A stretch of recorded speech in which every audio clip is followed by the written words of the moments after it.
You!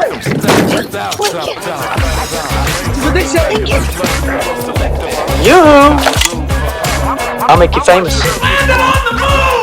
Look at all this bullshit. You're not any good. I am good. No! God! Oh God, Harold, are you okay? I was a foot in excuse me. Stop breaking the law, asshole! I'm sorry, babe. I didn't mean that. Lincoln, get out! Lincoln, get out! All right, here we go on the LSD podcast, episode number 1. Welcome to Lincoln Sharp Discussions, where I will be navigating by investigating and questioning everything. My first guest is Dr. Narco Longo. Correct me if I'm wrong, Doctor, but you are a alternative historian, astronomer, and at 26, I think you are extremely wise beyond your years. So Dr. Narco Longo is on LSD. Welcome. It's good to be on LSD. And, I appreciate the warm intro. Thank you for that. Sure. So from previous podcasts that I've heard you on, could you describe yourself as a student of Mr. Santos Bonacci? Definitely. Santos is one of my largest. I've never met him, but I would call him teacher, I've learned more from him about astrology, especially astrotheology. He was the best entry point for astro etymology, breaking down the words and how they have concrete meanings. It's not just human or cultural, frivolence. There's meaning to words. It's not just random articulation. It's there's root meaning behind all the sounds, and he gets really deep into that. So I'm a big believer, lover, appreciate. I wish I can meet the guy one day. I haven't got a chance to talk to him yet online, but that'd be cool. But Santos, for sure, one of my big influences, and nothing but good things to say about the guy. Yeah, I agree. I've listened to some of his interviews as well. So he's Australian living in South America. I think that's right. He's in Mexico. In Mexico, yeah. So speaking of, I'm glad you brought this up, actually, breaking words down phonetically. Correct me if I'm wrong. Phonetic language, I guess the alphabet we use today, does that come from the Phoenicians? Is that correct? There's a little bit of debate, and you kind of have our mainstream history trying to tell it one very certain way, but yes, the short answer is yes. The Phoenician is where we even get the word phonic or phonetic or lots of other words, but that PH prefix having to do with audio and sound and speech, that all goes back to the Phoenicians and lots of other things. But the Phoenicians, yes. Phonetic language, sure. The alphabet, the alpha beta is Al or El, or Baal was kind of the principal deity of the Phoenicians. El, Al. So. Yeah, and behind the word spelling, using the English, is that the language? Where does that come from? I don't want to jump too far ahead without your contribution, but where does English come from? I know it's the maritime language, universal language, but English is one of the oldest languages. Is that correct? So that's something that I think Santos actually coined, was saying English is one of the oldest languages on the planet. I don't remember why he said that. I just picked it up one time and it really stuck with me. And it wasn't until I delved into the Bach saga, which I'm not sure how familiar Santos is with that, but that's something where I don't know if I've ever heard Santos discuss much of the Bach saga information. I wouldn't be surprised if he is aware of it. But within the Bach saga, they say that there's three kind of master key languages. And the closer you get to the North Pole, the finer the language. Who's the guy that wrote Jorge? I don't know how you say his middle name. Jorge Borges, Louis, or let me look this guy's up. Jorge Luis Borges. Borges. I don't know how to pronounce his name. Borges, whatever. Spanish writer, Latin American writer, and Argentine story writer is, I guess, what they're calling him. He admitted himself he's a Spanish speaker. English is the finest language in terms of literary capability. Now, to your question, how old is it? Where does it come from? It wasn't always that way. So when we say it's the oldest language, we're kind of pointing back to that Phoenician. And we're saying, if you set history aside and how we all arrived at our different languages, English is the highest functioning iteration of Phoenician, meaning it's been picked up, applied, spread across the earth. People who have not, a lot of people will say that's all due to the English Empire, and there's truth to that for sure. But you can't deny that English has poetic capability. That it all goes back to runes too, because this is kind of where we step outside of the mainstream. Is the mainstream tells us that Latin or Greek came first, then the runes up north. So you have your runes up north, and my kind of position is that they've taken Northern European history out of history. Why? Because it's closest to the North Pole. Therefore, it's the most central location on the Earth. It's where information, data, royalty, high lineages, sacred artifacts are most likely to be housed long term. I can demonstrate this by today. Please do. You have seed vaults up towards the North Pole. Today, the UN and whoever's preparing these doomsday apocalypse scenarios, they're planning to store things away like seeds. So you'll find today that there are seed vaults. There's a very famous one up in Norway, very close up to the North Pole, because they know not only is it the temperature where you're going to freeze things away so they'll be preserved, but also that centrality of the location. People always tell these stories about Middle Earth and Inner Earth, right? Yeah. The center of the Earth, the core of the planet, the Middle Earth, right? All of that, actually, this is my position, points to the North Pole. Yeah. And whenever you hear your aliens coming out of Inner Earth, it's actually your Aryans coming out of Central Earth, the center of the bullseye. Hence, the Aryan people worshiping the Pleiades and the bull constellation. But that was a long answer. But to your point about where did it come from, I would say English really got ironed out in the 1600s. Okay, late 1500s, 1600s, and it really became its own thing with the printing of two major works that would kind of standardize the English language unofficially. Well, officially, because Queen Elizabeth wanted the English language to be standardized, because you have to understand any mainstream timeline. Give me 1 second. Yeah. Sure.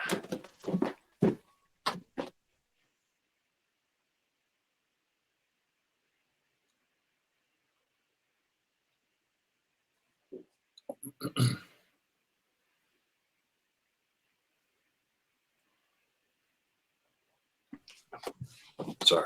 Some music. No dramas, man. No dramas. So, Queen Elizabeth the First, she had John D, in her cabinet, working for her at her court, the court wizard.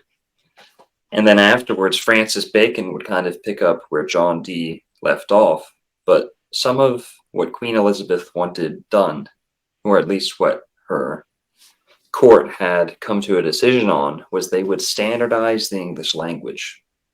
And they realized England would be nothing if it didn't have a imperial language. And I don't use that word negatively. I mean an imposing, capable language that was poetically superior, legally superior in every way. So that's what they set out to do.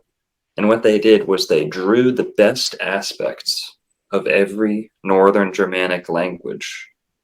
And they even drew some of the best Latin. I'm very anti-Latin. I think Latin's a disgusting pig language. Wow. It's satanic by nature, dare I say. Hmm.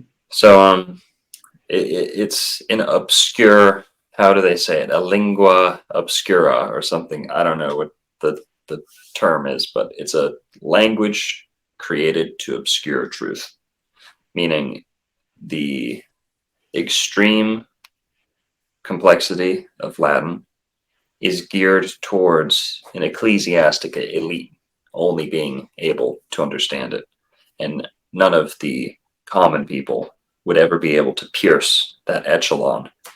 And yeah, I can't really articulate it too well. I'm going to do some good videos on it with Latin versus English and things like that. But yeah, awesome. Okay, yeah, I'd like to hear your view on breaking that down and the satanic aspect of the Latin language. That sounds very interesting. Can I jump back into the North Pole and what do we know and what do we assume is actually happening up there? Right. So, according to the ancient up there, across there, who really knows? But yeah, the ancient Greek believed in a Hyperborea. Okay, this Arctic kind of godscape where there's just a different type of living, and one of the qualities of this Hyperborea was a land with no war. So they were large. They were, you can search artistic depictions of Hyperboreans, and it's pretty much on the money. It's always a rather advanced society up in the Arctic, and they were for the most part peaceful. And you have the account of Pythias, or Pythias, however they say this. Pythias was a Greek traveler who we know that he went to Iceland, and a lot of people think he went to Finland. He definitely went up north, up to the Arctic Circle to some extent. And he made astronomical observations from close to the Arctic Circle, so we know he went up very far north. And according to him, the farther north he went, the more graceful and peaceful the people got. And when he went north and north and he reached truly Arctic peoples who were large in stature, he said, this is Hyperborea. So Pythias, I forget what his let me see what his that piece of work is, what he called it. Argonautica, is that it?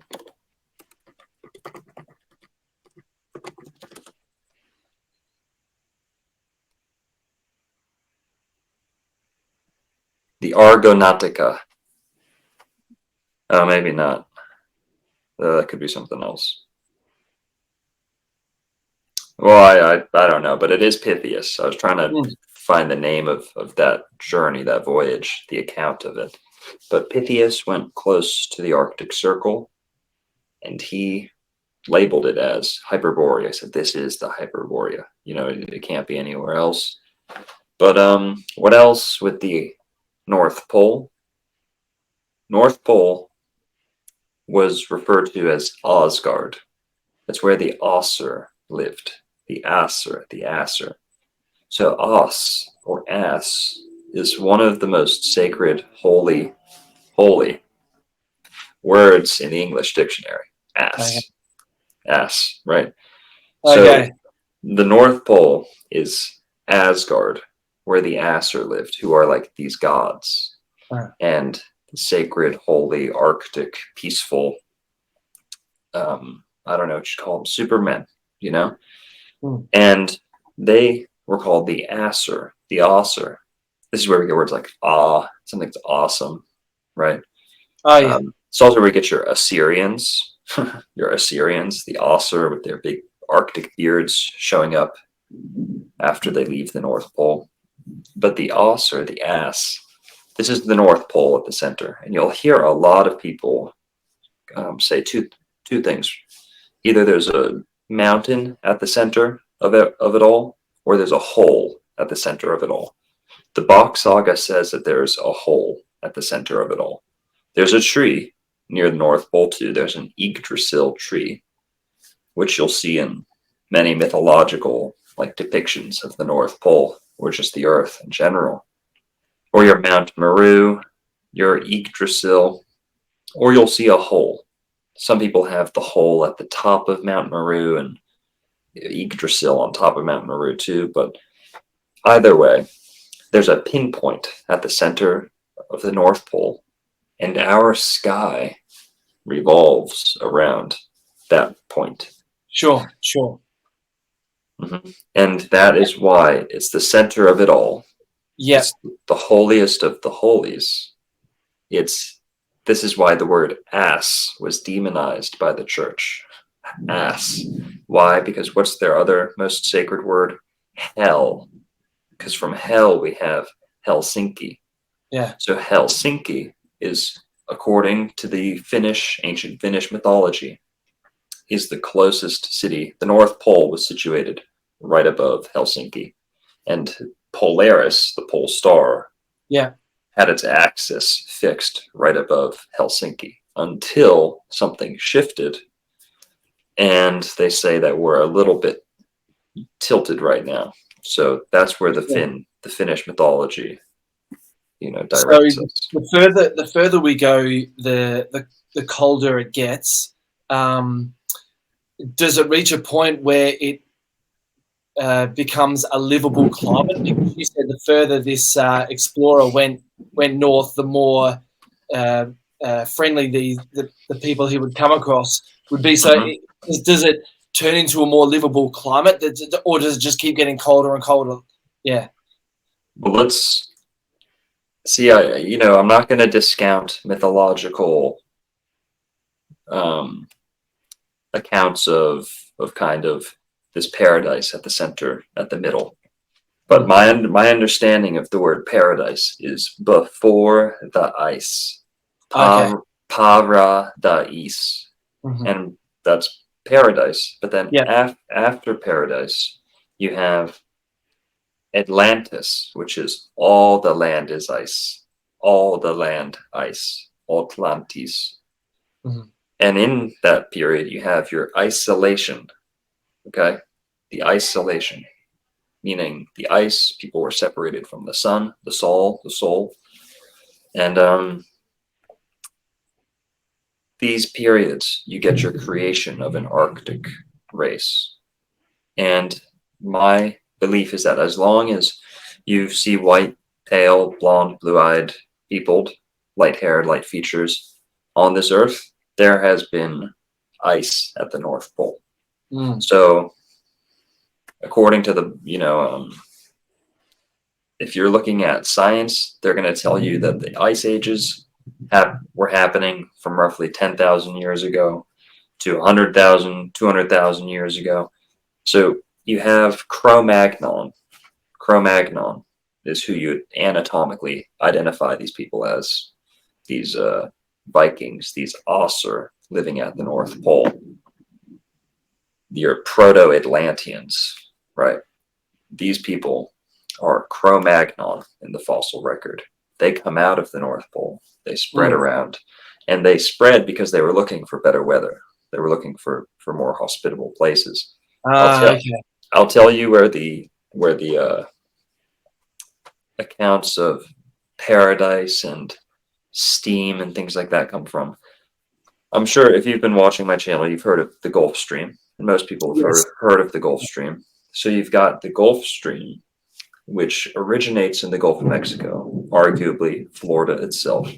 Yeah. And we've got some thunder here in the background, so forgive No, me. no problem. Interesting timing. Yeah, it's Gulf Stream goes out around Florida, up the Atlantic seaboard, across, and guess what? It scrapes across the bottom of Ireland and the Yeah. bottom of England. And what do you get? Palm trees at the very, very south of Ireland. Palm trees. What do you get in Iceland, which would be an ice cube if the Gulf Stream did not send warm waters directly to it? Sure. Yeah. And because of the volcanic, the thermal qualities of that little chunk that we call Iceland, you get a very warm, steaming, not climate, but even if it's cold outside, there's an abundance of hot springs. And once you understand the importance of the sauna to our pre-Atlantean people in the North Pole, these people would spend at least an hour a day in the sauna. And this is how they were able to replicate Edenic qualities or tropical qualities in Finland. And they were able to spend an hour a day in heat, warmth, humidity. And this aided their growth. It made them larger, stronger, happier, because the cold, which is ruled by Saturn. Saturn rules winter. Saturn is the sad god, and he rules sitting down, to be sat. Something set, it's all squared away. If you're set, the sun has set, right? The sun set, the triumph of darkness over light. Saturn rules that. So Saturn is Saturn. Saturn in earning a living, earning what you have to, sweating, labor, misery. Saturn rules these things. Saturn rules winter. That's why hell in Latin or Spanish, Italian is invierno. Sorry, hell is infierno, but winter is invierno.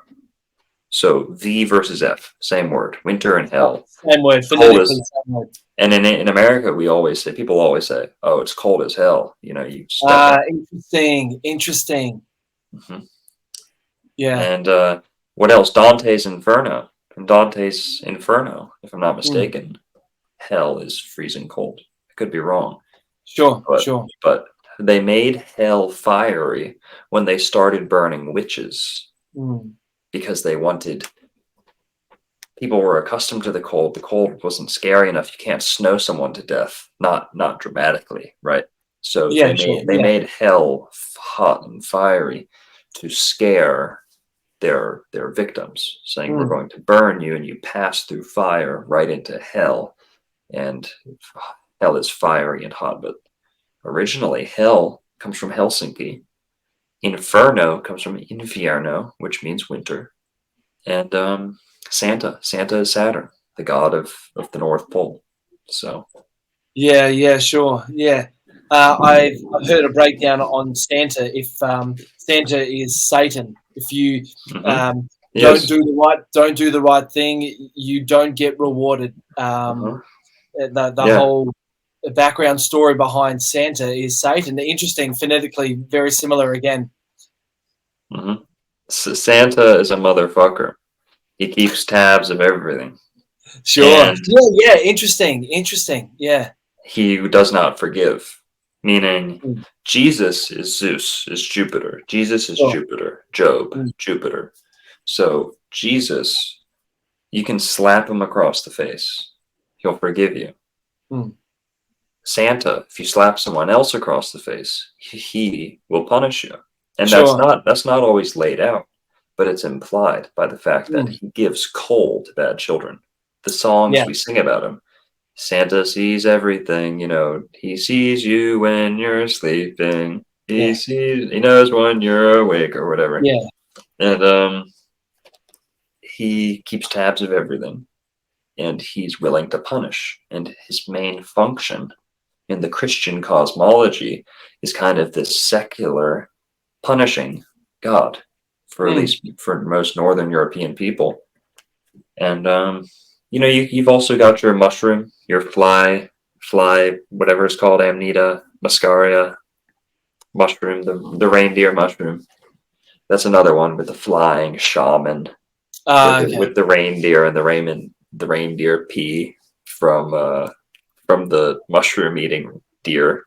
But that's another story. But they're all Sure. valid. But Santa Sure. is Satan. Yes. Yeah. He's all- Interesting. Mhm. Can I ask, what is your spiritual or religious background? Do you have a Christian faith, or or does this research lead you on another direction, or support the biblical aspect? Right. So I grew up with no religious, upbringing, or my parents were neither of them were religious. My father had like a brief stint as like going to church for like 2 years, but he just like gave up on that. And my father was pretty nihilistic. My mother is a little bit, just neither of them had a religious outlook on life at all. I don't even know if they have any beliefs either way, good or bad. But Hmm. I went to a Christian school growing up, so I had a mainstream kind of Protestant, Episcopal, Anglican church upbringing in school, but that was kind of just ceremonial. It wasn't spiritual or no in-depth Bible study or anything like that. It wasn't a religious school, but it was named after a saint, but it wasn't that religious. And Sure. I would say that I was briefly myself kind of atheist. It's going to sound silly, I saw the movie The Hurt Locker when I was like 10 years old or 12 years old, whenever it came Okay. out. I was young. I don't know. I think I was about 12. And it's the first time I ever thought about death, right? And I'd grown up. You didn't care about death in that movie, yeah? No, I just noticed death and like mortality kind of. Yeah. The thought of mortality kind of settled in on me. And it was the first time I ever gave it kind of a mature thought when I was watching that movie and just seeing, not that it was a good movie, or a moving movie. It wasn't. I think it just kind of the right time for me to start asking questions. Sure. And that spurred a little bit of, I remember watching that movie, coming home with my dad, and saying, what happens when we die, right? Like what actually happens when we die, not like what the school says or this and that. And I think all he said back was, he's like, just smirked. And my dad was a drinker, so he was like just a negative outlook. And he said, life is shit. He was like, life is shit. He's like, it's terrible. He's like, the older you get, the worse it gets. Wow. He's like, so don't ask. He's like, don't worry about it. He's like, doesn't matter. Yeah. And that was just a very negative, kind of painted a negative picture in my mind. And then about 2 years later, sounds funny, I went to Sunday school with one of my Spanish friends, or Venezuelan friends. We'd hang out at this kid's house, and his parents would say, you can have as many friends over as you want. You can do whatever you want all night. as long as you guys go to Sunday school in the morning. That was his Venezuelan parents. That was their only rule. So we'd all go over to my friend's house, who's Venezuelan, and kind of party a little bit. And we were only like early high school or late middle school. But Yeah. I go to Sunday school, and the guy asked, I'd been there a ton of times before, but we're doing like this youth group thing. Everyone speaks Spanish. Like I'm like the only like white kid there, and they're all talking about God and talking about worried about going to heaven and things like that. And they asked me, "Do you believe Jesus Christ is your Lord and Savior?" And I was like, no. And I didn't know at the time that was like what it meant to be a Christian. And they made a big deal about it. Have a talk with me, and we start going over Bible verses. I was like 13 or 14 or something, and I just started feeling good about Jesus. To put it, really plainly, I just felt good about Jesus, and not that these people were especially persuasive. I just kind of realized I was like, oh yeah, this is what America's about. Like, it's not the atheism that makes you feel good at all. Not that religion is like just an attempt to feel good, but there's a comfort in just the idea of Christ and Jesus. Yeah. And I gravitated towards that when I was about 14, and I was ashamed. Just then, I didn't, they actually, it sounds funny, but I don't know, we might have been like really stoned or something, and they gave me like a standing ovation because I accepted Jesus Christ as my Lord and Savior. And it was very casual, like, but whatever. So from that moment on, I guess I was technically a Christian, a non-denominational Christian, and Yeah. But from that moment on, I never understood shaming Christianity. I never stood for it against them. I always thought the Knights Templar were badass. Say what you want about them, but that from that moment on, there was a pride in Christianity. I recognized its importance in the West, especially as I started getting more into like conspiracy theories, geopolitics, and all this stuff. And I just realized the more I learned about like Christian atrocities and pedophilia in the church, and of course it's disgusting, but none of it phases me at all. I know that's not Jesus, that's not Christianity, that's not Christ. And I don't even necessarily believe in Jesus as a human being. I think I differ a lot from Christians in that today, but to sum it up, I'm a proud Christian today. Astrology has brought me closer to God and Christ than any book, any Bible, any passage I've ever read. I'm rereading the Bible right now in the King James Version so that I can be well acquainted with it moving forward, because I just did a video about Genesis, last night premiered, and I just want to be very familiar with the King James Version Bible. This ties into what we were talking about before. The King James Version Bible and the complete works of William Shakespeare. I think there's about 10 years between the two. Okay. About 10 years, maybe less. They're definitely being worked on around the same time. Those were both the product of the attempt to standardize the English language by Queen Elizabeth and John Dee, Francis Bacon, and Edward de Vere and all their buddies.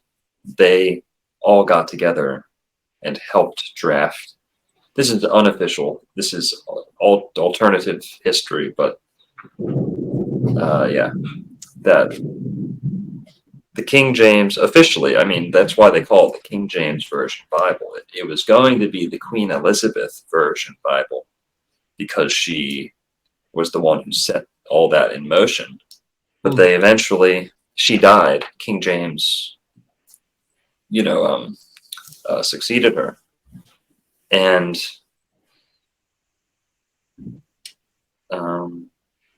we get the King James Version Bible. Now, all of Queen Elizabeth was notably into the occult, metaphysics, spirituality, astrology. She had an astrologer. She had multiple alchemists and stuff like that. So when she set this in motion, she told them, she pretty much said to John Dee and his friends, put as much like secret sauce in the language as you can, like make this as glorious as it can be. So at that time, English was not standardized. About a couple hundred years earlier, if maybe only 150 years earlier, French had just been standardized, meaning French was a clumped up combination of all these different dialects from different Frankish tribes or Germanic tribes. Frankish, France, right? Frankfurt, France. Okay. So French got repackaged and ironed out, and that is what turned French into the poetic powerhouse that we know it as. It wasn't necessarily that before that, until they applied some new rules to it and ironed it out into a solid, rigid framework that it got its beauty and its nuance. Okay. They wanted to do that with English, so they were jealous that the French were their enemies. England and France were going toe to toe for a couple hundred years, and from this point and onward. But the French were thought to have a superior language, meaning at that time, legal doctrine and English, the English aristocracy and royalty and the upper elite were speaking French, because many of them were French or Frankish, Germanic invaders who had conquered England or married into it, and almost all the English nobility, higher ups, royalty were speaking French. So if you read like King Henry, Shakespeare, if you know the King Henrys, most of them were speaking French.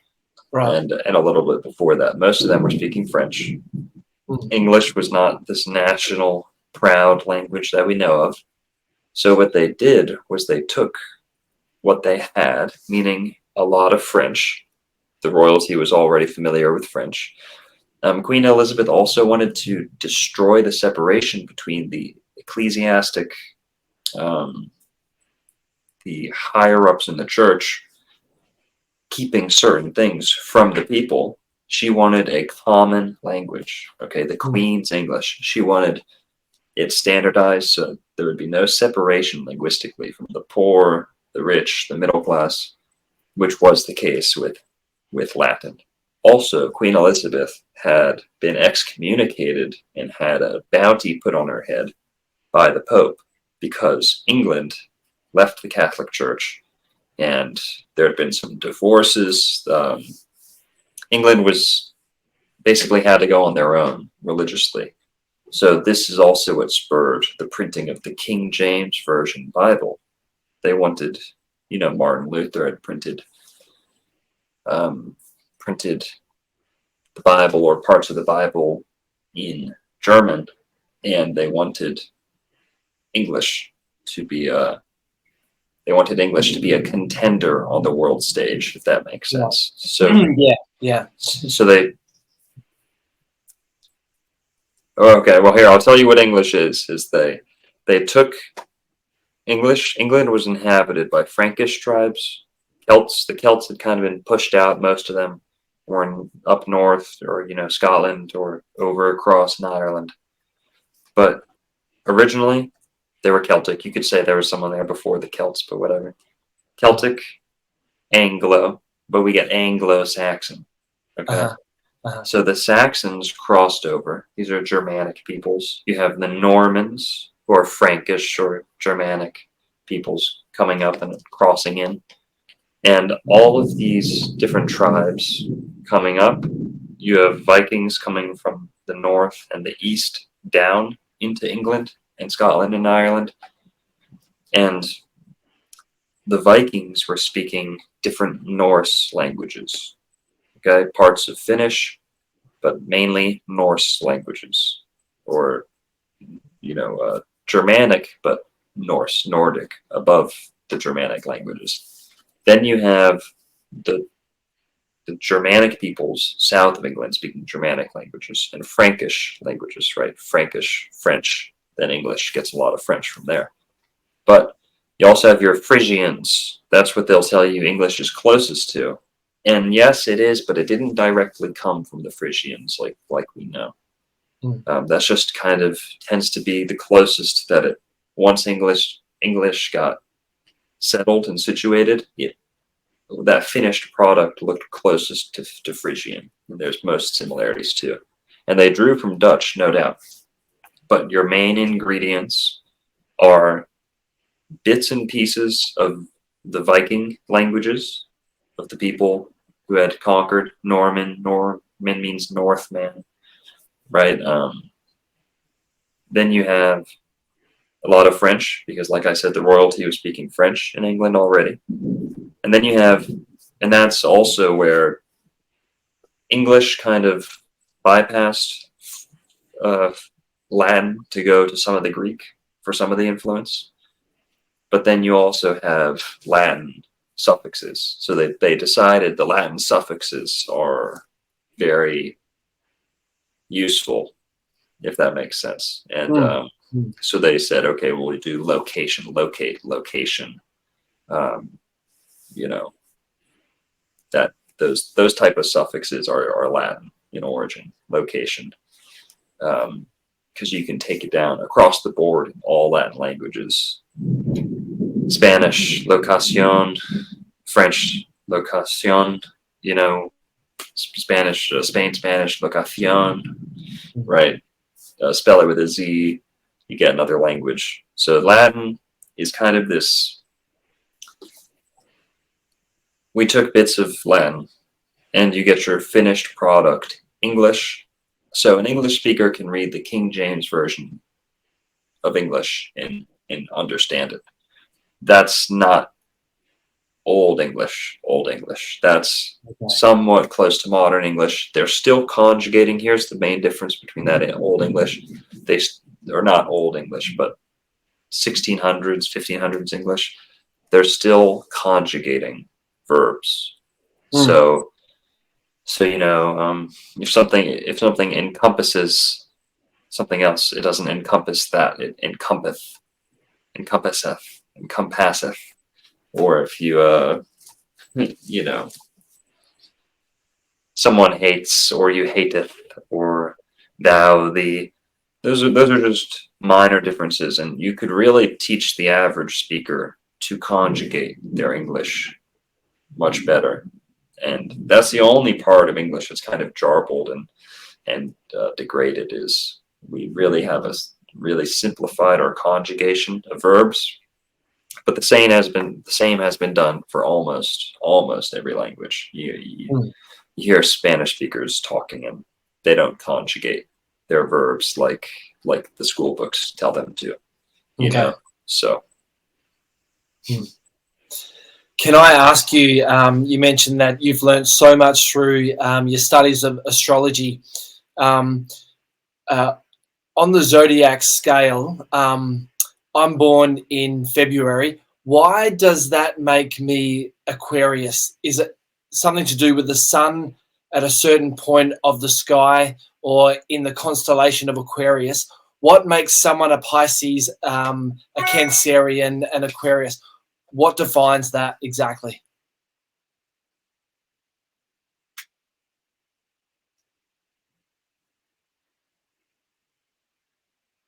You're muted, man.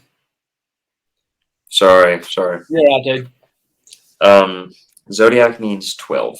So if you ever hear someone talking about the 13th zodiac sign, you can just kind of flush that down the toilet. Zodiac means 2 plus 10. Zo or Tso, Dia, right? 2 plus 10, 12.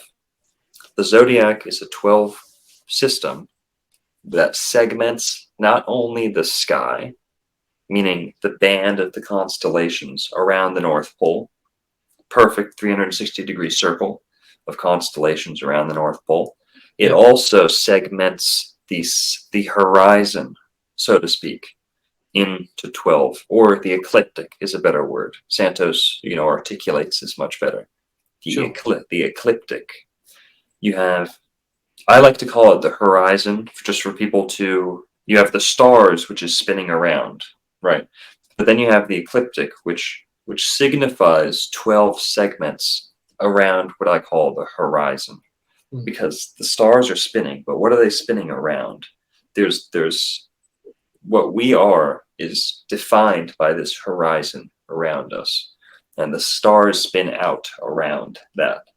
So that horizon, to me, if we segment that into 12 parts, your birth chart can be summed up as, oh, sun was over there, moon was over there.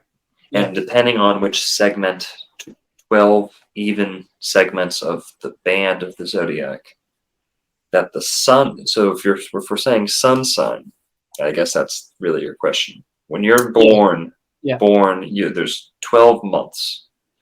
Now, month is misleading because month means 1 out of 10 is a tenth. A month is one moon cycle out of the lunar calendar. There you have your 13 months, because 13 months, 13 times 28 equals 364.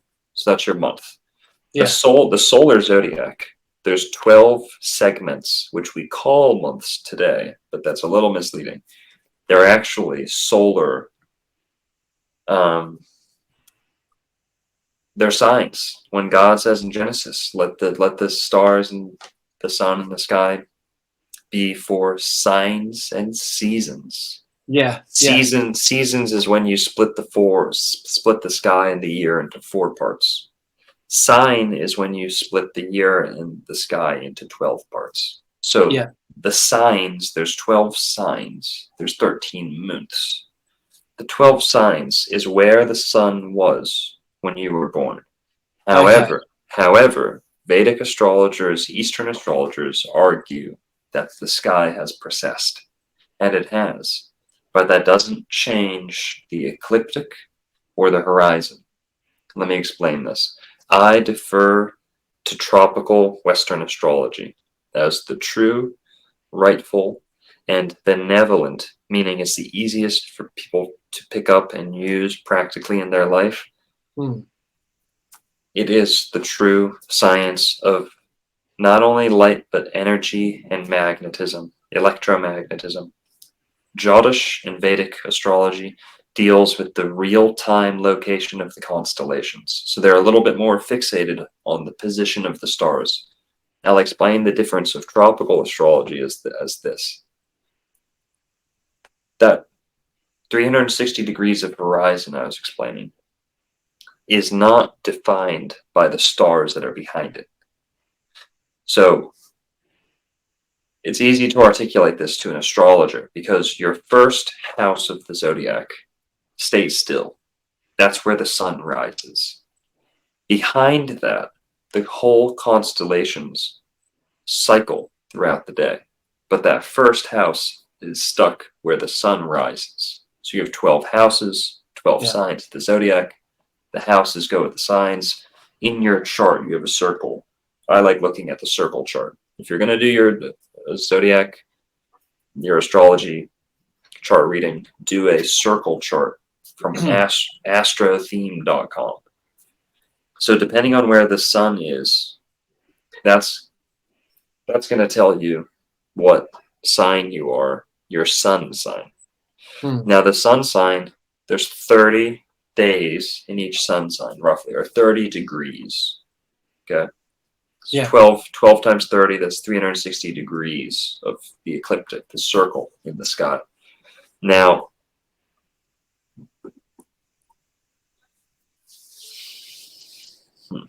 I forgot what I was going to say. But I've got the chart of the circulars. Is this correct?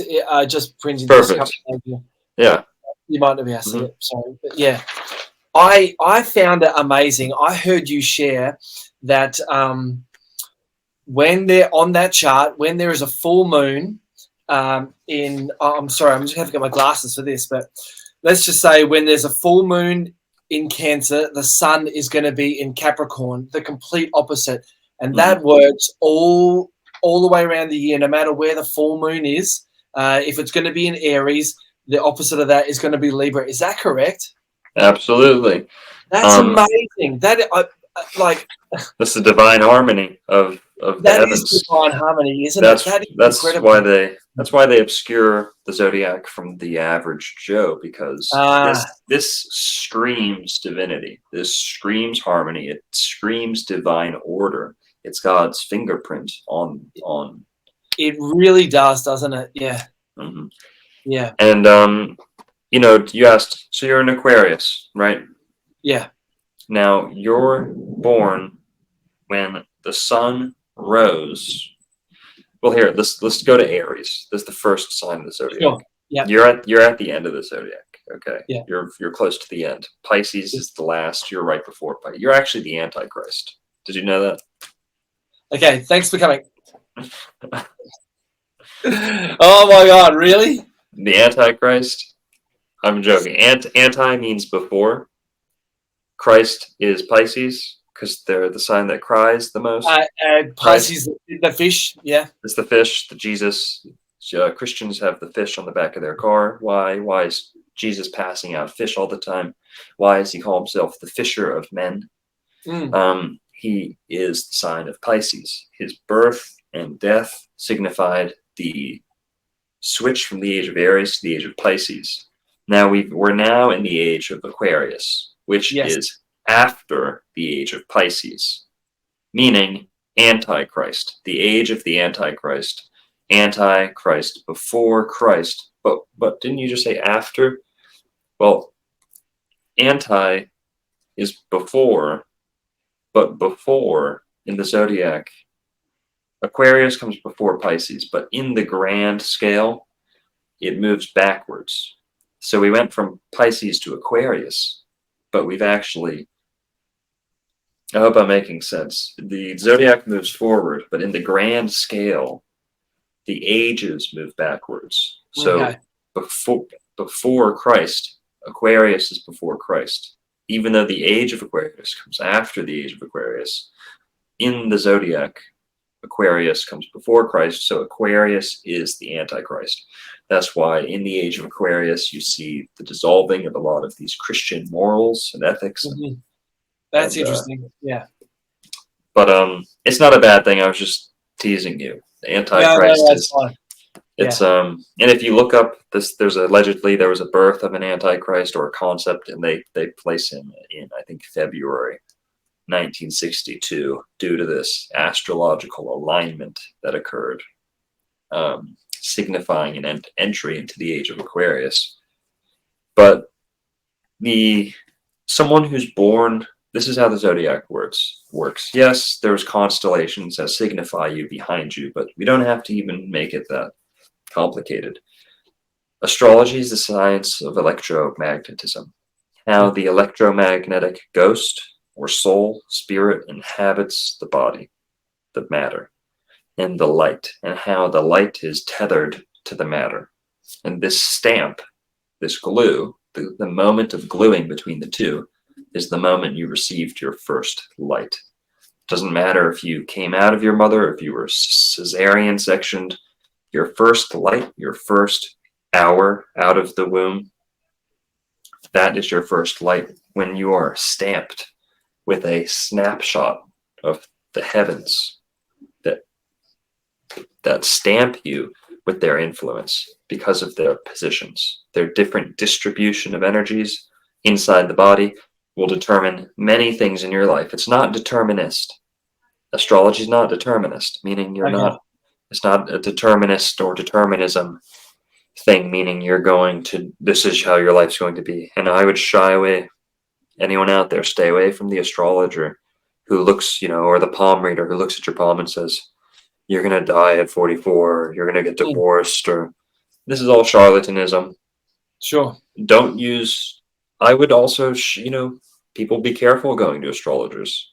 The Bible warns against astrologers, not because astrology is evil or from the devil, but because the Bible also warns against doctors and lawyers and tax collectors. Because anytime someone is withholding a large deal of information and has access to your private matters, you need to be careful. Yeah. So an Aries is born near the spring equinox. Because of this, because the spring equinox is an explosion of life, of light, a burst of color, a burst of energy, springtime is hyper. It's almost like it has this hyper quality, this restless, everything wants to live and expand and thrive. And yeah, this is where Aries get their qualities, right? And Aries is not an Aries because the stars were behind him. Yes, that constellation is corresponding to the sign of Aries, but we have a precession of the skies, which means the constellations are always moving. And where Aries was 4,000 years ago, which was Aries, is no longer where it is today. The Eastern astrologer thinks that's an issue that needs correcting. The Western astrologer, the true Western astrologer, knows that there's nothing wrong with that. That you have a precession, and we were lucky enough 4,000 years ago to have a syncing up of the age of Aries and the sign for which rules the spring equinox, meaning the constellation of Aries rose on the spring equinox behind where the sun rises for about 2,000 years. Then it switched to Pisces, and we get your age of religion, an age of crying and pacifism and bending the knee to religion and faith, things like that. Yeah. Then you get your age of Aquarius, and boom, the drop of a hat, everyone's got an iPhone, where it's digital. Everyone's plugged into the matrix. It's this is the age of Aquarius. But you and I just said Aries represents springtime and the explosion of life. Aquarius is, or close to the end, kind of the dead of winter. Aquariuses have a coldness about them. They are distant. They are lovers of humanity and humanitarians, but they prefer to experience human interaction from a bit of a distance. That's not always the case, but they tend to be a little bit cool rather than warm. They tend to have a cold, cool, even a dry presence about them. John Travolta is a great demonstrator. Hard to think with this thunder. But John Travolta, classic Aquarius. Aquariuses have icy eyes. They have the coldest eyes of the zodiac. Icy, light, almost always they have these light eyes. My girlfriend, every Aquarius I know has these icy light eyes. Cold, freezing cold, right? Piercing. So Aquariuses, it's hard to say this to an Aquarius, but Aquariuses get a bad reputation for being distant, very distant in relationship. And I'll say this, I will concede. Men Aquariuses have much more warmth than the women, which is unique for Aquariuses. Aquarius is also the most androgynous sign of the zodiac. This is where you get your Johnny Rotten, you get your Ed Sheeran, right? John Lydon, Johnny Rotten, you know who he is, right? From the Sex Pistols. Oh, okay, yeah. They're the rebellious rebels of the zodiac. Yeah.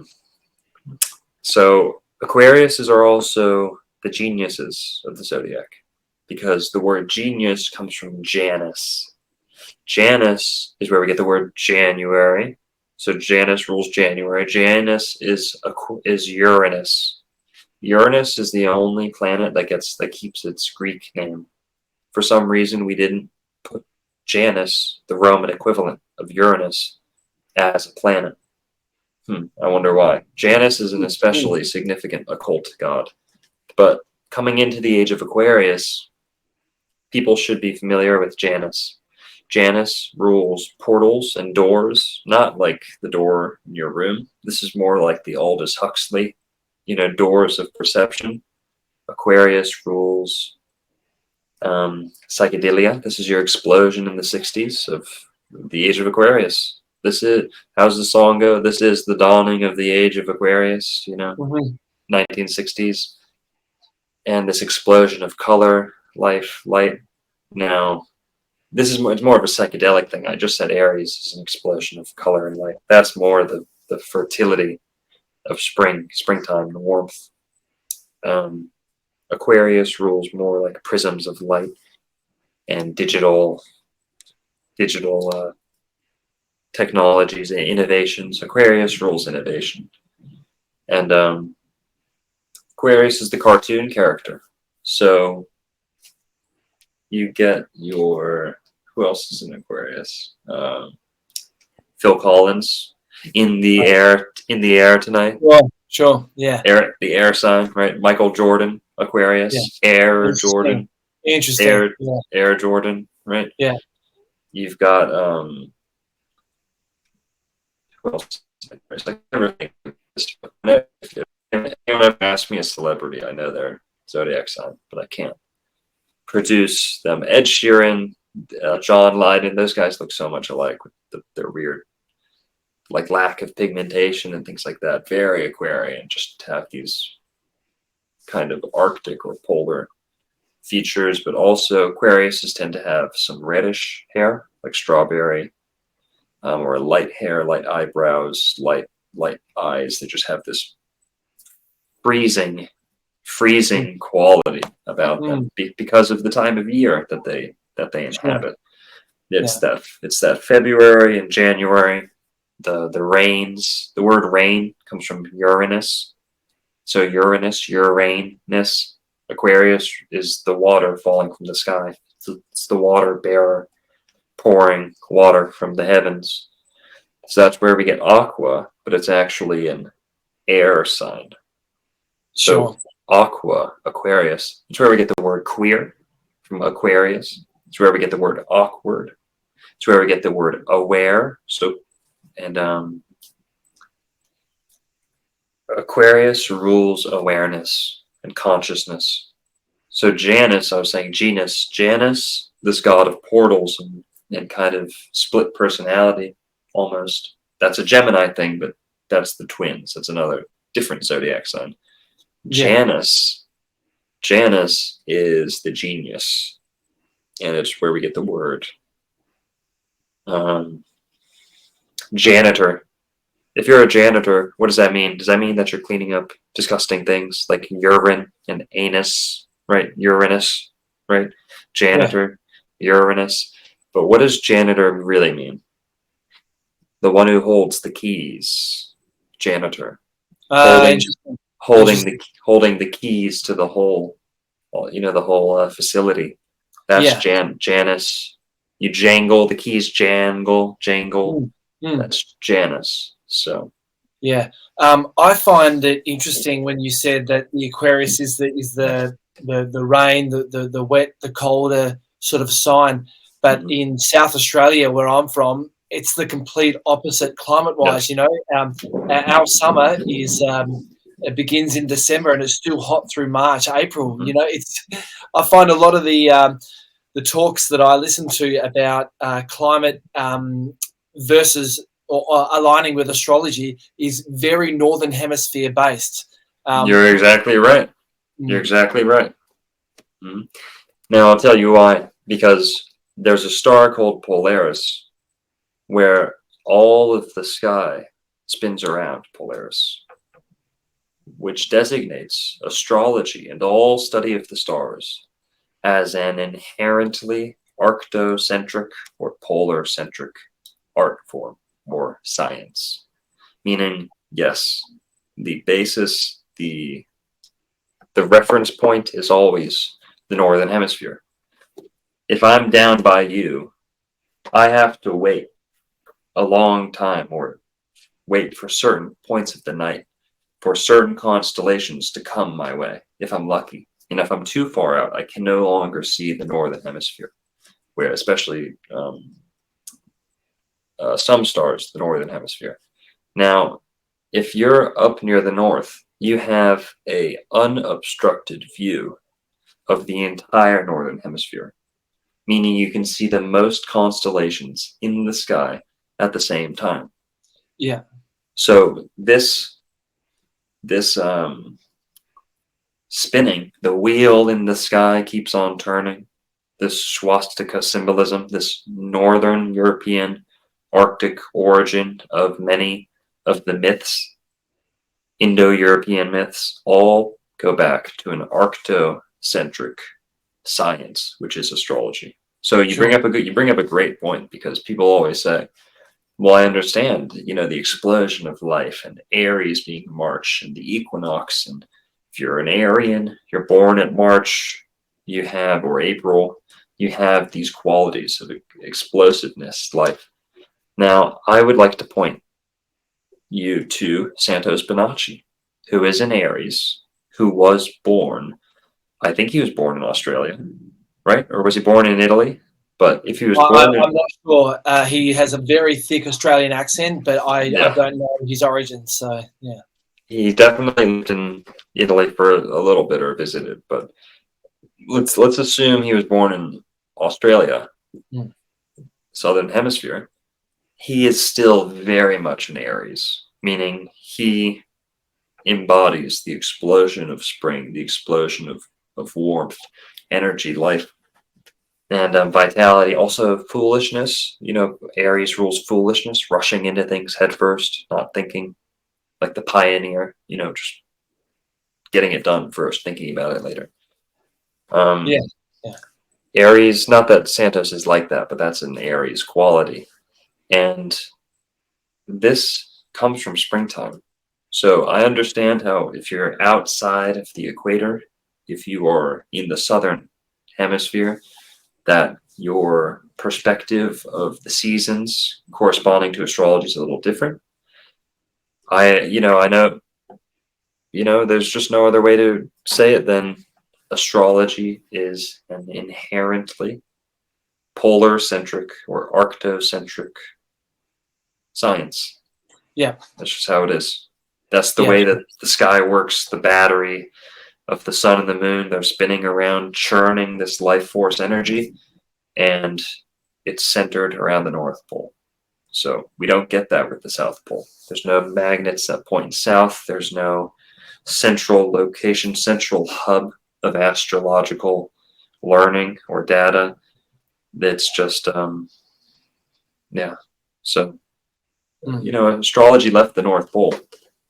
Astrology is a polar science. The observations needed to accumulate all this information were best acquired closest to the North Pole. So, yeah.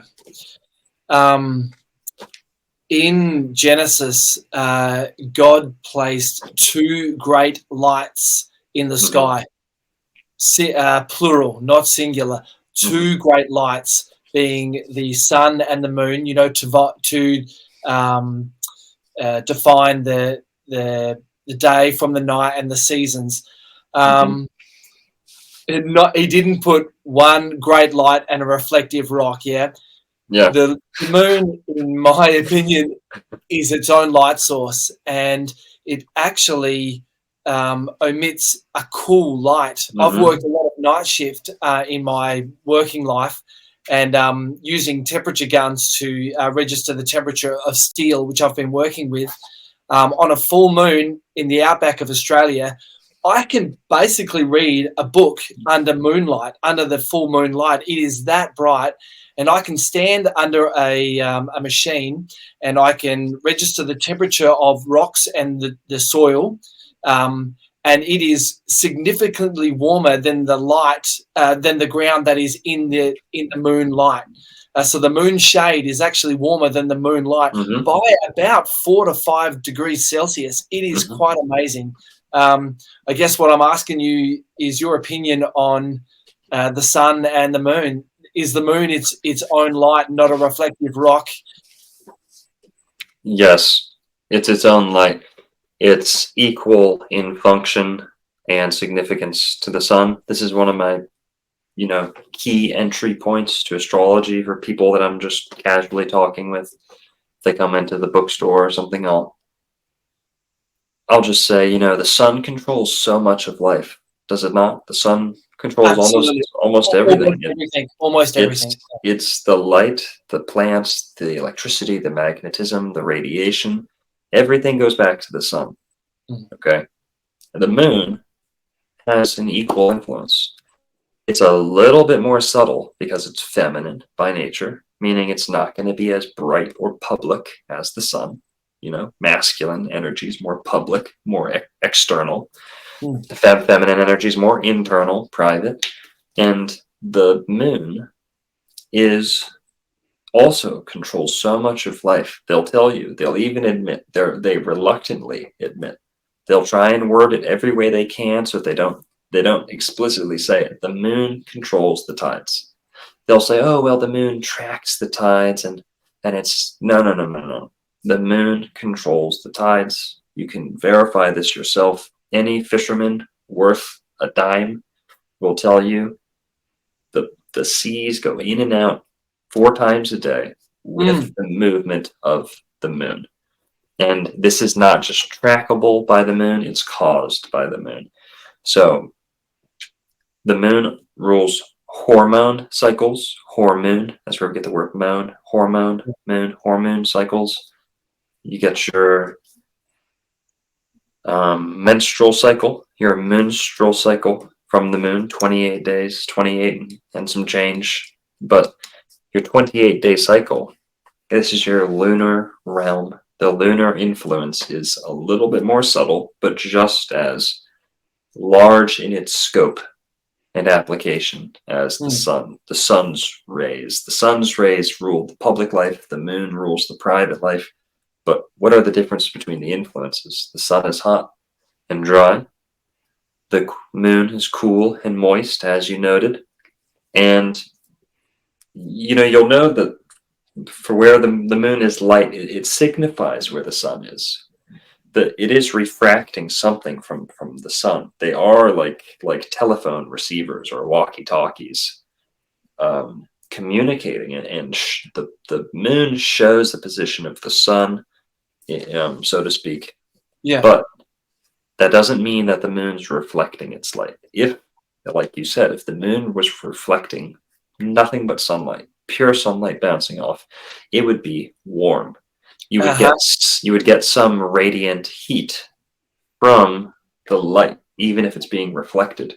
Who's ever shined a strong, been in a photography session and felt the light coming off a mirror? I mean, that's hot. You don't.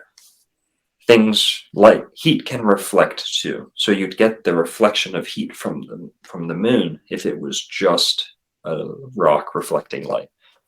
Through the moisture and the coolness, the drop of temperature, we know that the moon is producing its own light, or at least adding its own qualities to the sunlight that it is capturing and transmitting back. So cooling, moistening, that's that Mother Earth, Mother Moon. The moon is the divine feminine. The sun is the soul, the father. Solomon. Moon is Luna, Selena. Moon's always feminine, almost always. In some traditions, the moon, they'll say the moon is masculine. Not true. Not true. Okay. Any tradition that says the moon is masculine is referring to the light side of the moon. Sure. Meaning the face of the moon that is light. And then you might have the dark crescent, or the carved out darkness. Sure. Masculine moon points to the sunlight being represented on the moon. The illuminated face of the moon has a masculine quality. The Finnish say this. I think the High German, or whatever, the Northern Germans, whatever. I don't know for sure, but they say this too, that there's masculine moon, feminine sun, but let's not get it twisted. Sun is masculine, moon is feminine. You can take that to the bank. Take it to the bank, for sure. God also put a firmament to separate the waters from the waters. Can you elaborate on that? What's your opinion on the firmament? Is it, as it's said in I think it's Hebrew, rakia, which means a hard, fast, solid barrier. Is that what the firmament is, or is it the atmosphere? It's a solid barrier, meaning that you and I cannot penetrate it. Our matter cannot persist through through whatever it is. You might not even be able to point to an it and say, "Oh, this is the firmament." I believe it's a lack of parameters in which matter can inhabit. Meaning, you go up so high and you escape density, escaping and escaping density until there's a lack of density altogether. Particles are so far apart where you and I cannot penetrate that without millions of pounds of pressure, for rocket propulsion. Sure.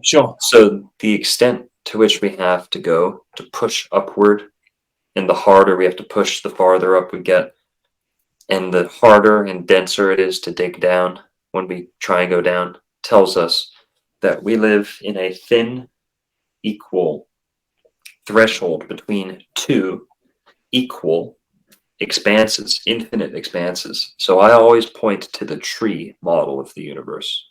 Well, you ask about the firmament, so I'll say this. God separated the waters from the waters. Yes.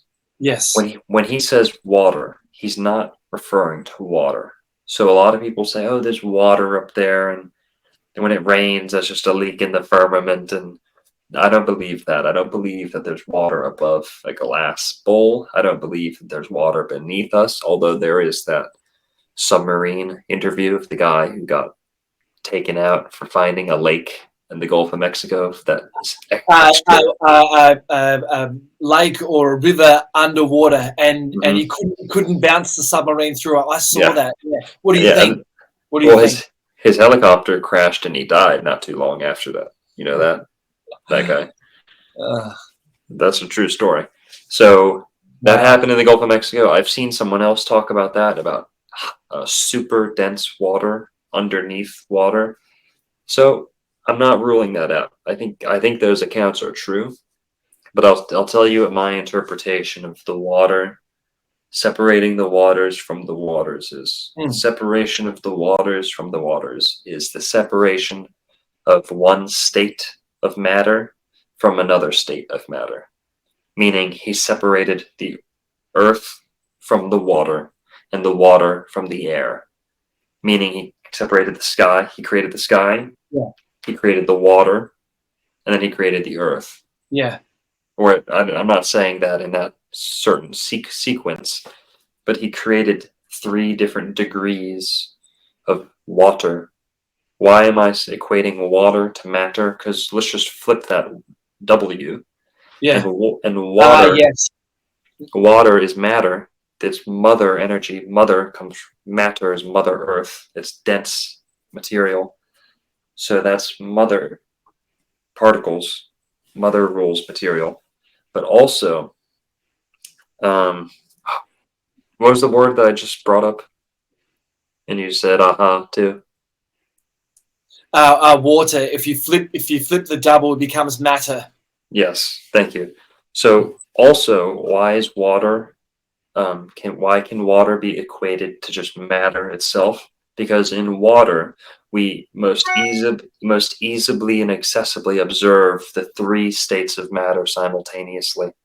Meaning, water's like the gold standard of physics.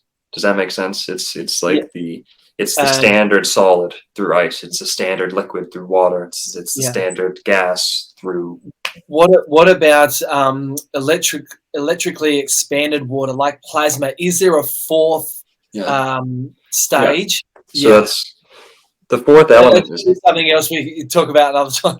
No, that's good. The 4th element is fire, and a lot of people try to place ether outside of 5. To me, it's just the quintessence, meaning the 5th element, the 5th essence. There is something else, but when we're just loosely using the word plasma, fire is plasma. Fire is this 4th element that is neither solid nor air, nor it flows like water. It how do you say this? I forget what it does like matter, but it needs matter, so it's burning out of matter. It's hard, there's coals, but it acts like air. It rises. It has an airy nature. It flows like water, but it's neither of the other three. Sure. So Yeah. Fire is its own thing. But when people hear fire as an element, they don't understand it because they expect to be able to hold fire in their hand, like water or earth or air. I don't know if you can hold air, but you know what I mean. The fire in the elements also, to me, encompasses and includes lightning, all sparks of energy, all friction, all charge, all electric spark. That is fire. Whenever you see light, I would also include all light in fire as an element. So fire to me is the spark, which kind of inhabits the other three elements. So Yeah. and yeah, that's it. This is great. You are so knowledgeable, especially on everything that I am passionate about and that I bring up. You just have so much knowledge. I really appreciate it. Genesis and the first man, Adam and Eve had children, firstly being Cain and Abel. And it speaks that Cain had his wife and had children. People say that Adam and Eve had other kids and that Cain married his sister and so on, and that's how mankind was created. I think, and if I read it correctly, I think it's on the sixth day God created man in his image, to till the ground and reign over beast. And then only in Genesis 2 does he create Adam. Do you think that mankind, man and woman, him, was there before he created Adam? What do you think? It clearly says in the first chapter of Genesis that God created male and female upon the earth, and they were there for quite a bit of time. Yeah. Until, depending on how you read it, until Adam was created. And Adam is different from the pre-Adamic man who seemed to inhabit the whole earth, because then later on it says in the book of the generations of Adam, or the second chapter of Genesis, you get them saying that there was giants across the land, but also there's the land of Nod. Who are the Nodians? Who are the Nodians? Who does, if I'm not mistaken, Cain married a woman from Nod, I think is what you're referring to. So there was other people around, and we could mate. Humans could breed, could mate with them, and they were compatible to mate. So God clearly, a lot of people point to this as, that's when God created the Israelites, or God created the chosen race, the chosen species that would triumph over the others. And I just released a video last night. E. Calloway dives really deep into this. Wrote a whole book on it. He believes in two creations, that there was the man. There's always, in my opinion, there's always been man on this earth.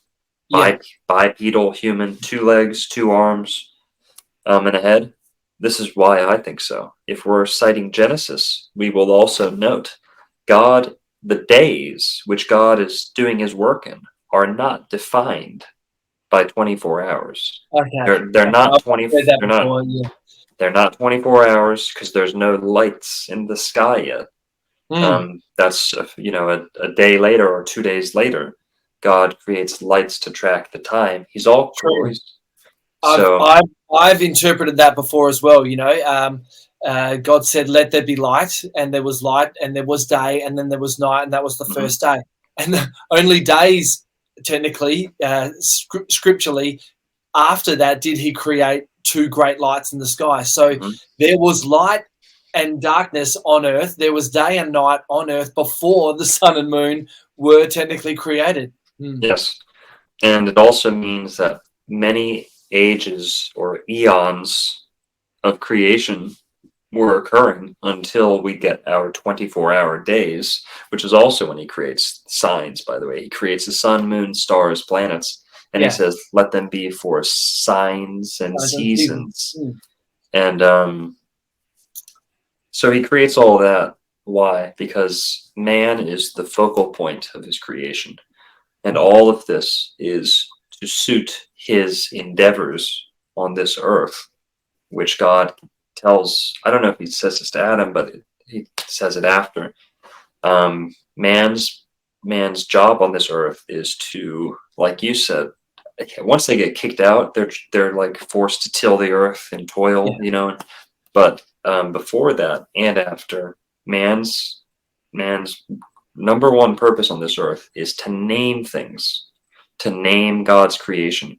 They say God told Adam, whatever you name everything is what it'll be named. I've created all this stuff for you.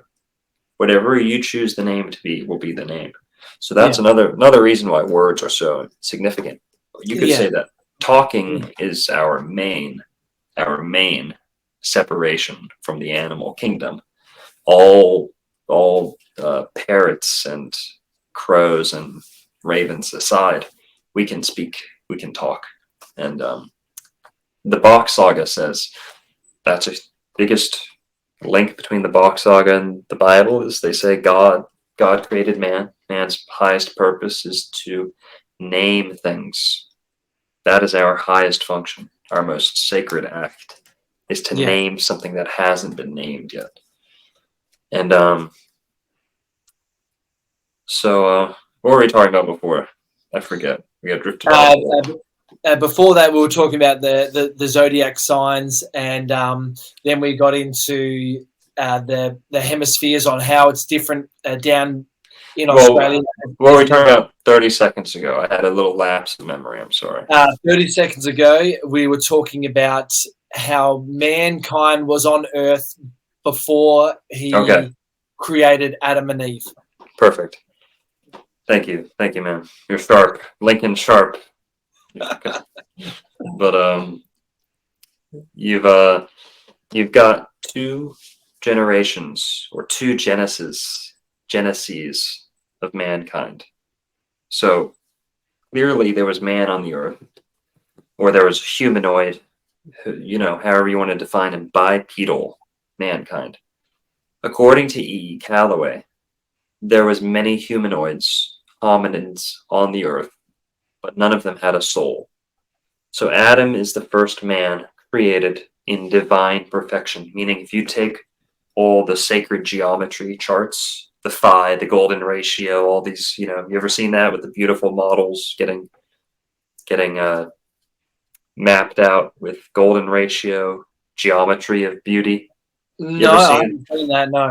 If you ever look up sacred geometry with, like ancient statues in Egypt or things like that, you'll see people have mapped out the golden ratio in the proportions of the face and the jaw, the lips, and the breasts, and everything about beauty. Like a nice womanly figure is determined by sacred geometry, and there's objective laws of beauty that can be tweaked and kind of stretched, because there's many different ways to exhibit it, but there are divine, just like there's divine laws of harmony in music. You can tweak it, you can bend it, you can play with what's appealing and what's not, but there are divine laws of harmony. So in the same way that we judge someone with physical beauty, you are actually recognizing sacred geometric formations in their face and body, athletic bodies. Have you ever seen the Vitruvian Man? Yes, yeah. So Yeah, that's there's he's got his arms out wide, and then like a watermark, his arms are down lower. Yeah. yes. Basically, it's the study of divine proportion in the human body. Yeah. And sacred geometry is one thing, but then applying it to the body and the study of beauty and the face and stuff. So E. Calloway says that man that was created first did not follow those laws of divine beauty. Not that he had to follow them, but he wasn't created in the image of absolute beauty, absolute divine proportion and harmony. Whereas Adam, who God breathed, his breath directly into, Yeah. Adam was created in divine proportion, in divine numeric code. There's a numeric code, a trait that goes beyond the animal existence within Adam, and Eve even more so. You could also make the argument, you really could make the argument, that Adam is also of the first class of humans, of man, that he is of the first creation. And then God took him and plucked him and placed him in the garden and gave him a wife. So Adam is created separate and distinctly, but he's not. Sorry. Yeah. I'm sorry. That's exactly my point. That's how I read it. But keep going. Yeah. So Eve is either an upgrade or an addition to. I just had this video with E. Calloway, so he has a lot of his interpretations. That's all in my video last night in the beginning by E. Calloway. But my interpretation is this: mankind has always been on this earth, always will be.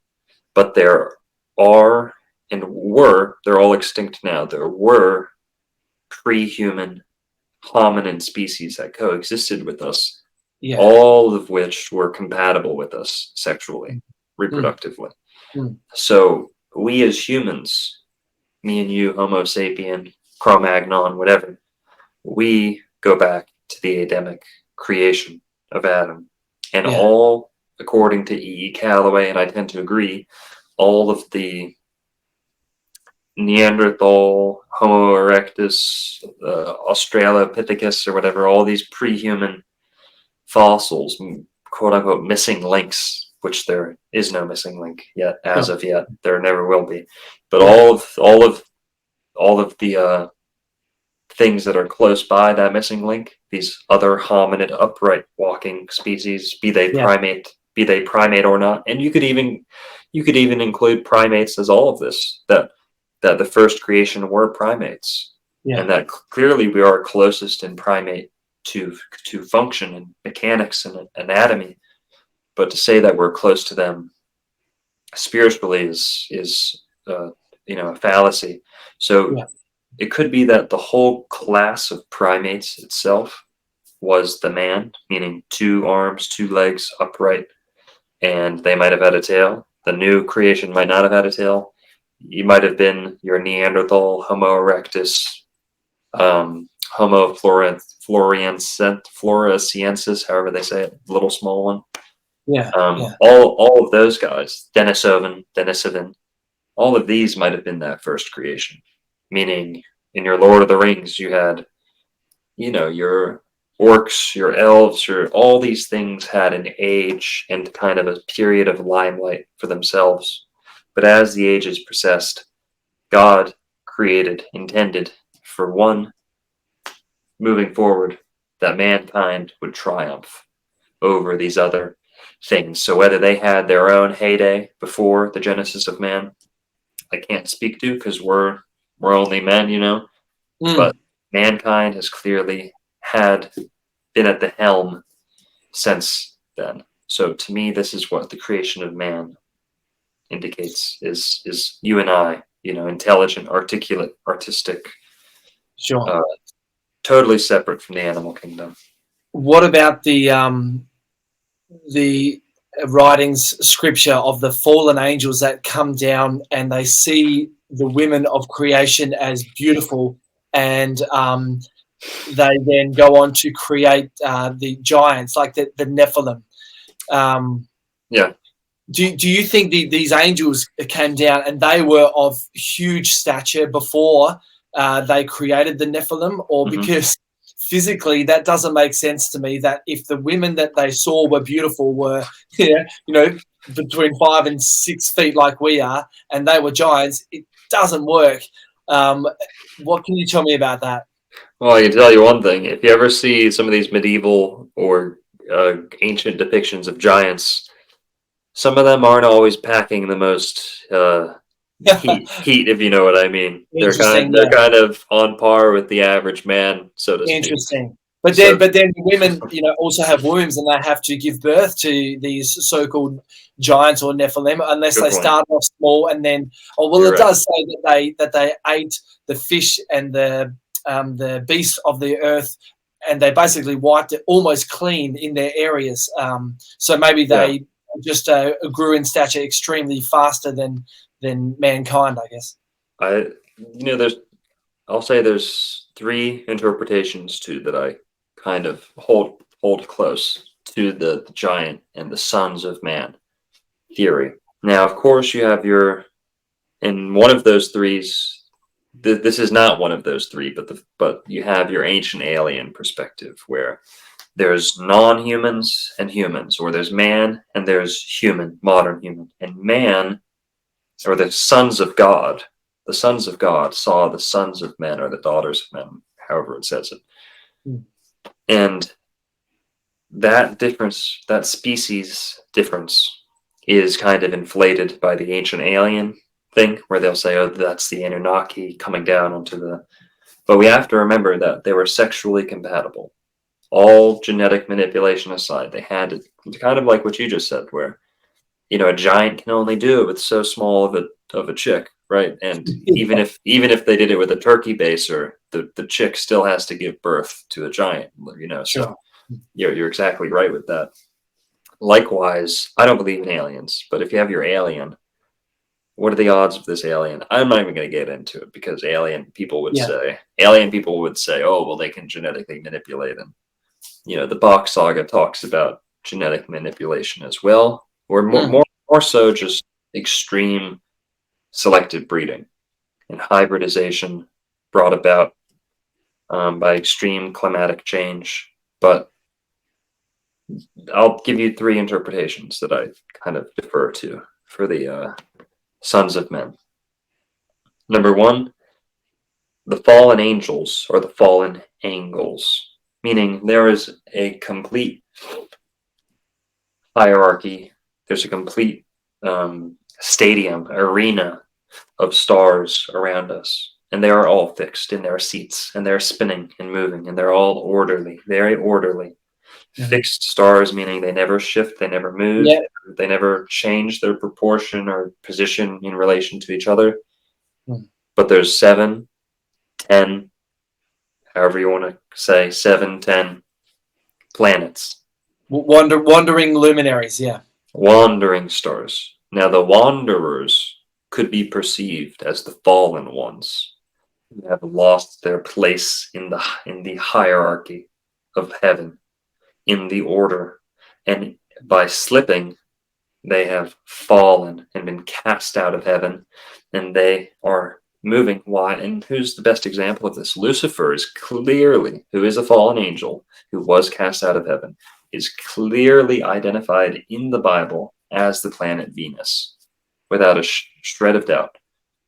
Lucifer is identified in the Bible as the planet Venus. Lucifer means the light bringer. He's identified as the morning star and the evening star. Venus is the star of the evening and the star of the morning. And if you know what a morning star is, that's a weapon, a mace. It's like a mace. Well, May is Taurus, which is ruled by Venus. So it all goes back to Venus. And Venus is the morning star. So it says Lucifer's Lucifer's stone is sapphire. Okay, he's the morning star, and his stone is sapphire. So he's Venus.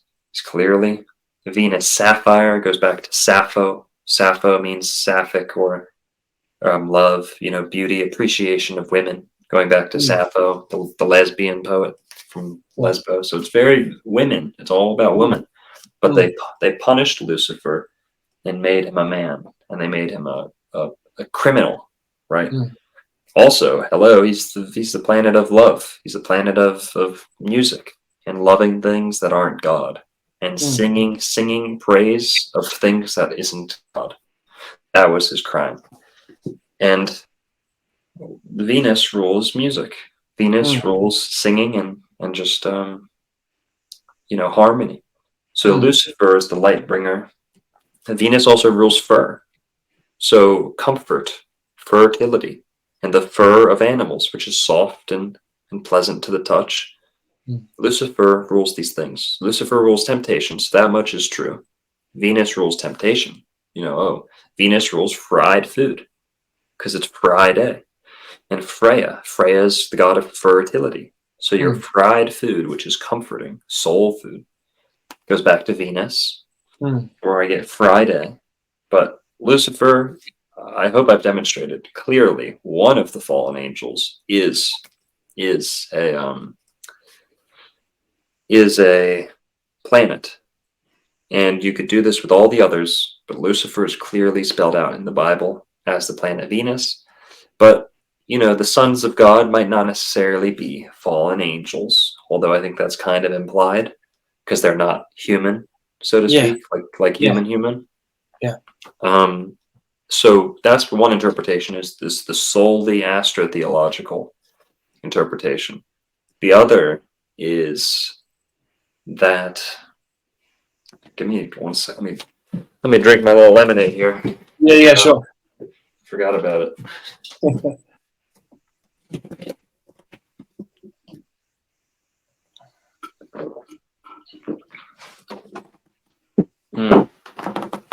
That's good stuff. So that's one interpretation. Astrotheological. Fallen angels are the planets, nothing to be feared, nothing to be worried about. And these, the planets are giants. They're titans. This is kind of just Greek mythology getting another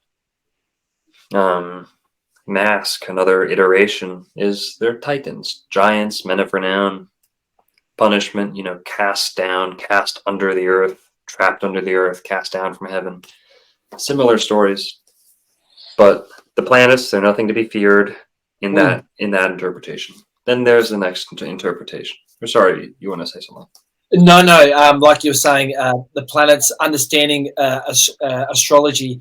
I've heard you say before, it's a master key. Understanding, you can see the past, understand what age we're in, and used well enough, understand what's going to happen. Am I correct? Absolutely. JP Morgan. Millionaires don't use astrology, billionaires do. Yeah. It'll make, if you're an investor, astrology can help you be the best investor. If you're a musician, astrology can help you become the best musician. If you're if you make YouTube videos, astrology can help you become the best, video producer or whatever. And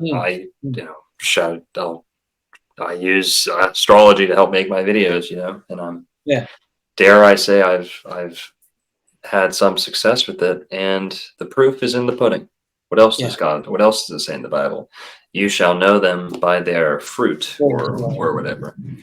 And the proof is in the pudding. Astrology always delivers when understood and applied with principle.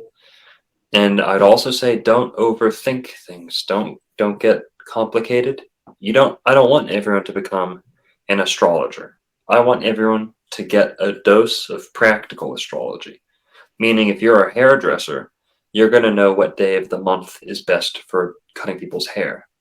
You're going to know what a waning moon versus a waxing moon does to growing hair.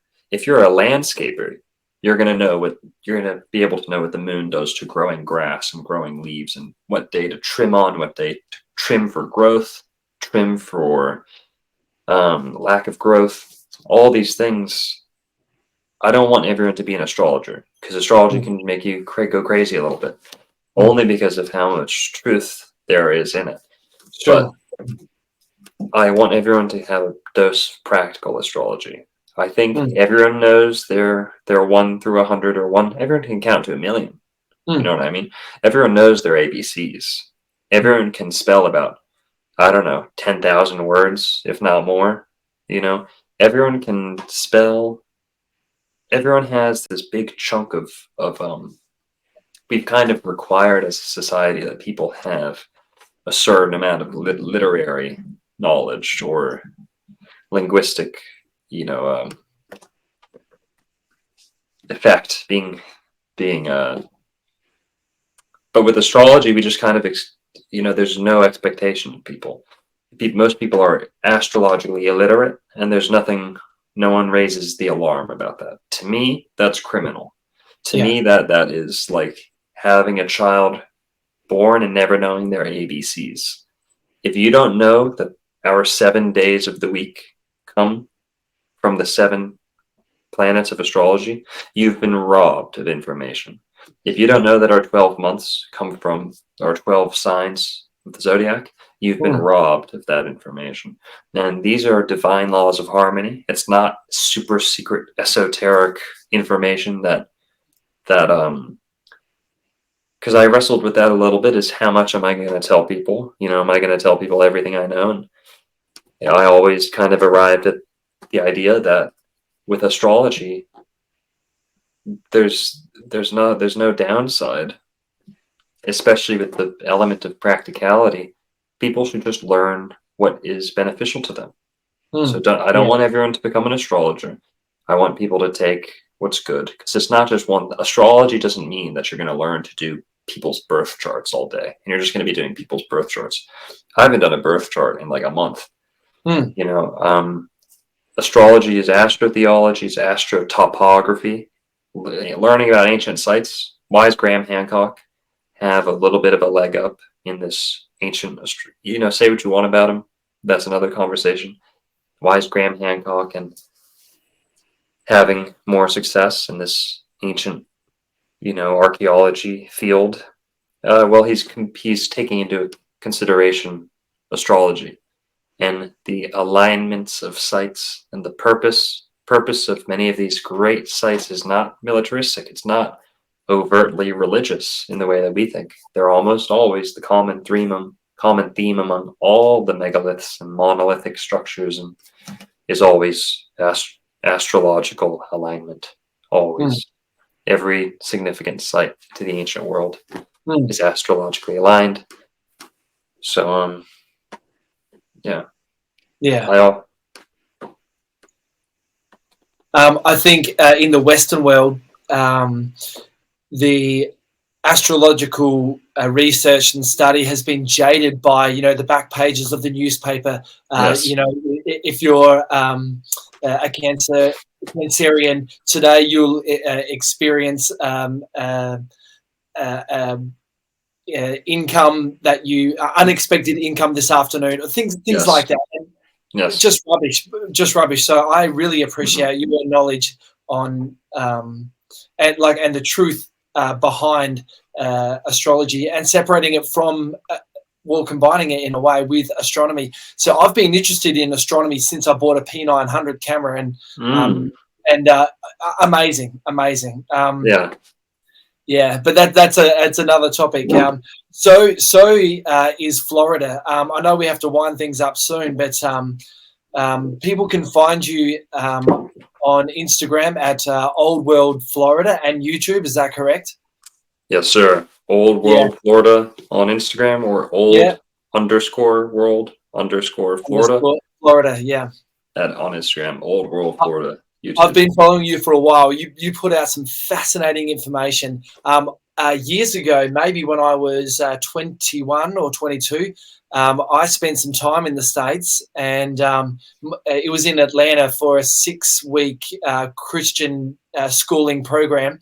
And then afterwards, my friend and I, we hired a motorhome, and we went from Atlanta down through Florida. We went to Jacksonville, across to Orlando, across to Tampa, and then up to Pensacola. So I spent quite a bit of time there. Now, looking at your research and how important Florida actually is on the world scale, man.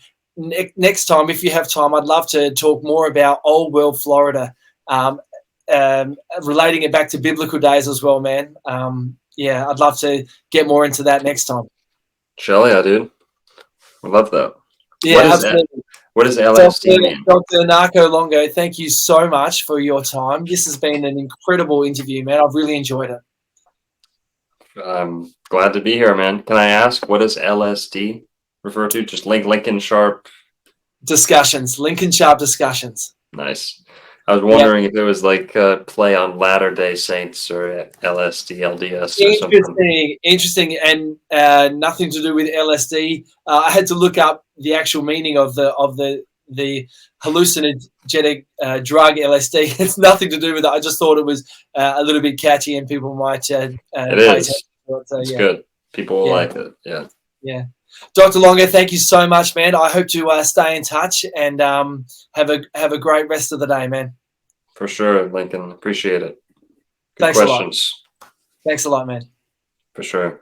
Have a good night. You too. Cheers.